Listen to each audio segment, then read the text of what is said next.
दैनिक निष्पक्ष पोस्ट, दर्पण सच का, समय से पहले, खबर से आगे।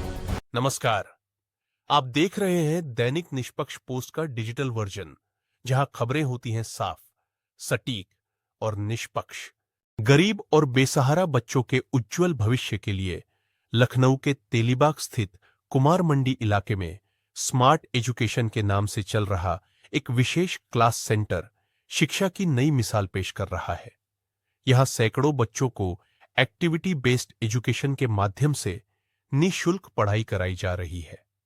इन बच्चों के अभिभावक आर्थिक तंगी के कारण उन्हें स्कूल भेजने में असमर्थ है, लेकिन समाज सेविका एवं शिक्षिका रत्ना हाजरा पिछले 5 वर्षों से इन नन्हे मुन्नों को न केवल पढ़ा रही है, बल्कि उनमें आत्मविश्वास और जीवन कौशल भी विकसित कर रही है।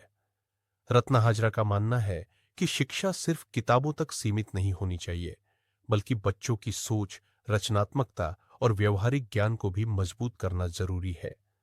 उनकी यह पहल समाज के लिए प्रेरणा बन रही है, जो यह संदेश देती है कि सच्ची शिक्षा वही है जो हर जरूरतमंद तक पहुंचे। देखिए, दैनिक निष्पक्ष पोस्ट के लिए लखनऊ से खुर्शीद आलम की ये रिपोर्ट।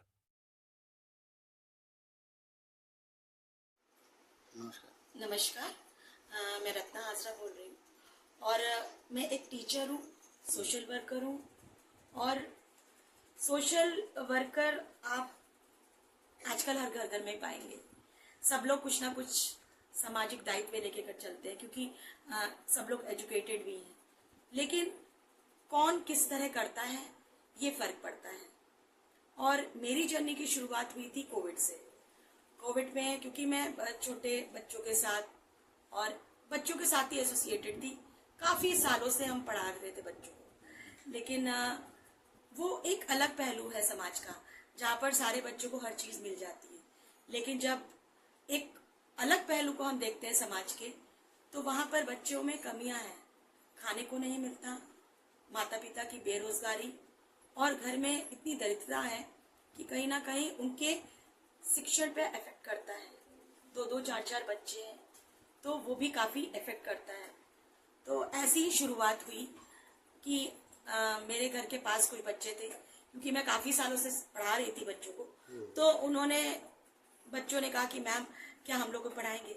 लेकिन उस समय तो बिल्कुल मास्क लगाकर पढ़ाना और गैदरिंग होनी ही नहीं थी, और फिर बच्चों को एक साथ करना ये बहुत बड़ी बात हो जाती है। फिर भी मैंने माफी मांगना चाहूंगी इस बात पे। मैंने एक कदम उठाया छुपाकर, और फिर हमने बच्चों को घर के पीछे पढ़ाना शुरू किया। 1 से 2, 2 से 3, 4 इस तरह बढ़ते गए बच्चे। बच्चों ने बहुत इंटरेस्ट लेके सीखा, और ये वो बच्चे थे जो कन्या पाठशाला में पढ़ते थे।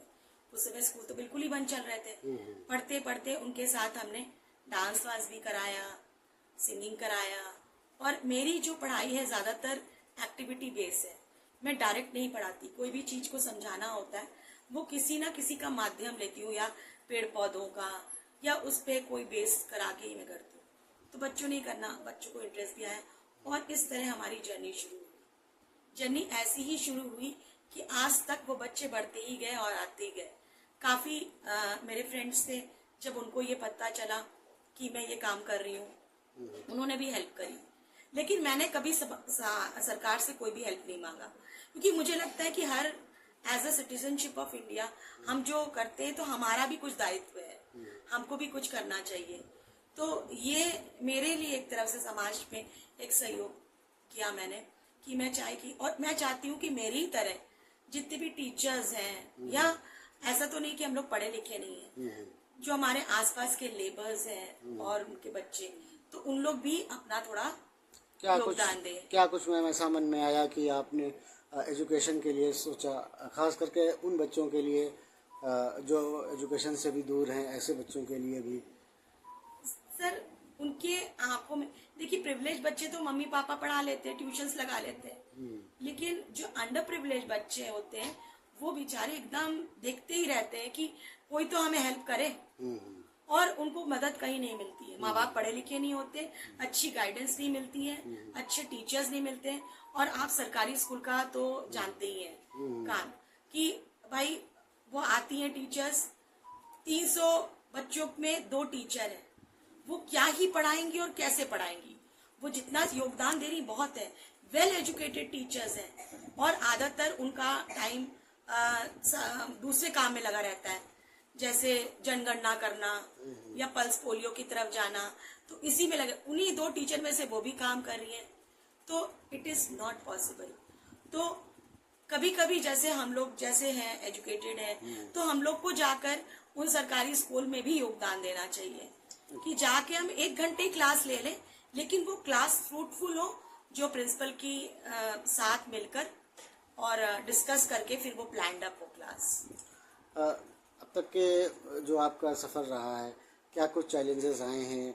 किस तरीके से मतलब जो बच्चे हैं, क्या कभी मतलब वो उनका क्या इंटरेस्ट है या वो किस तरीके से सोचते हैं? पहली बात तो बच्चे आना नहीं चाहते थे स्टार्टिंग में। हम लोग जब पढ़ाते थे तो बच्चे शुरू में तो खूब आए, कोविड के टाइम खूब आए। जैसे ही कोविड खत्म हुआ तो बच्चे आना नहीं चाहते थे कि वहाँ क्या पढ़ाई होती है ना, क्या ही पढ़ाती है। फिर हम लोग को जज करना शुरू कर दिया। भले ही वो सरकारी स्कूल में बच्चे भेज रहे थे, तो वहां पर तो बहुत फिर भी 2 टीचर्स थे, मैं यहाँ अकेले पढ़ाने वाली, मम्मी थोड़ा बहुत हेल्प करती थी। तो जो और जब संख्या बढ़ती गई तो ये हुआ कि एक टीचर और रखनी है, तो उस समय थोड़ी चैलेंजेस हमको फेस करने की पड़ी, क्योंकि पेरेंट्स बच्चे नहीं भेजते थे हमारे पास। उनको ये था कि जितना टाइम वो बच्चा यहाँ पढ़ेगा, जाके वो गन्ना बेच ले या भुट्टा बेच ले, हमारे साथ ठेले में काम कर लेगा तो 2 पैसे कमा लेगा। उनको पढ़ाई से कुछ मतलब नहीं होता है, तो उनको समझाना पड़ता है, तब हम बुलाते हैं। खैर लालच देना पड़ता है इस टाइम, तो मैं कहूंगी लालच ही देना पड़ता है। कभी समोसे का, कभी पिज्जा ला रहे हैं, या जबरदस्ती की कोई एक्टिविटी प्लान करनी पड़ती है, तब जाके हम बच्चों को खींच के बाहर लाते हैं। कितने बच्चों को मैम अब तक आप पढ़ा रही है इस समय? कितने बच्चे? अभी तो हमारे घर में 100 हो जाते हैं, लेकिन आते हैं 85 बच्चे। जब कुछ प्रोग्राम्स बड़े होते हैं तो पूरे बच्चे आ जाएंगे, वैसे तो मुश्किल ही होता है। कैसे सब मैनेज होता है मैम? सब मैनेज मैं खुद ही करती हूँ।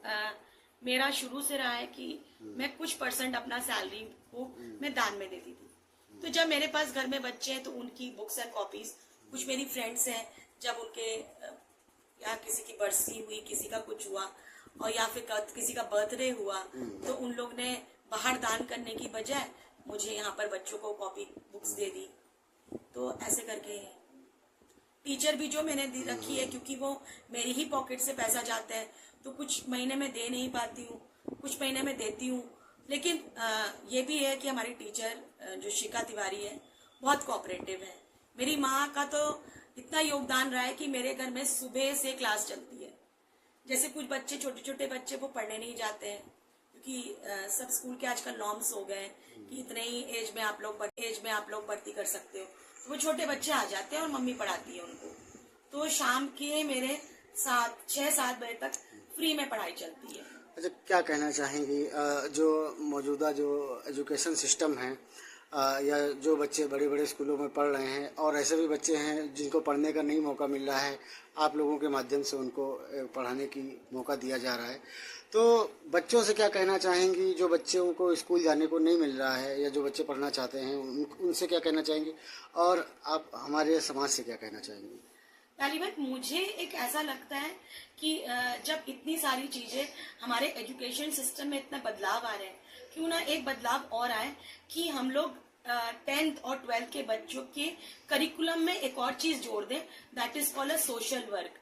वो बच्चे जाकर कुछ NGOs में, कुछ स्पेशल केयर चिल्ड्रन में जाके पढ़ाएं और उसका सर्टिफिकेट लें। तो उससे क्या होगा, हम 10th 12th हमारा नया यूथ है, हम अपने यूथ को फिर क्या मैसेज देंगे कि आप समाज की सेवा करें।